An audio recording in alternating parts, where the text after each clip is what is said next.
Hey, Grace City. Good morning. As I prayed for you this morning, I was thinking about just how much I love this church. So thanks for that.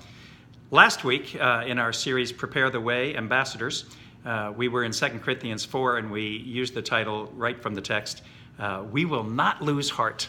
And that's a tough one to get your arms around, and we did it. And we used the illustration, if you weren't there, of a red Solo cup. And if you weren't there, you're probably wondering, what in the world does that have to do with We Will Not Lose Heart? So go back to our website, take a listen. If you get a chance, you'll catch up.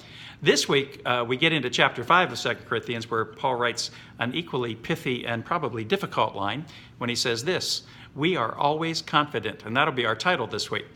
He goes on to say, we're always confident because we walk by faith and not by sight. And I'm thinking, well, that doesn't help me very much, because not only am I not always confident, my faith is often weak, and my faith is often fragile. You probably can relate to that.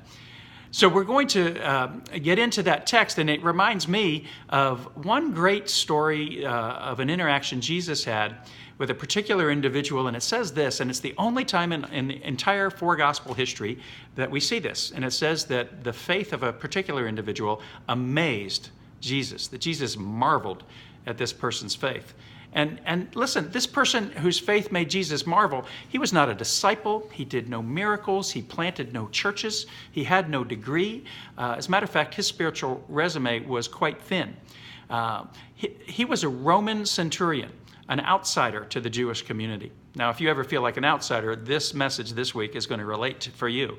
But this outsider, a Roman centurion, he knew all about authority. He commanded at least 100 soldiers. But what was it about his faith that made Jesus marvel? Well, we know simply, at least, that he knew a little bit about Jesus. He knew a little about what Jesus could do. And he humbly asked him.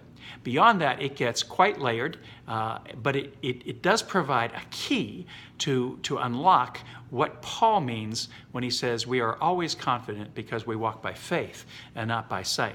So we're going to unravel it and unlayer it and get into it and find out what it is that in order to put on the mantle of confidence that Paul is calling us to. So I'm going to arrive Sunday morning at 9:45. Hope you'll join me at that time, and we're going to get into it. I can't wait to see you.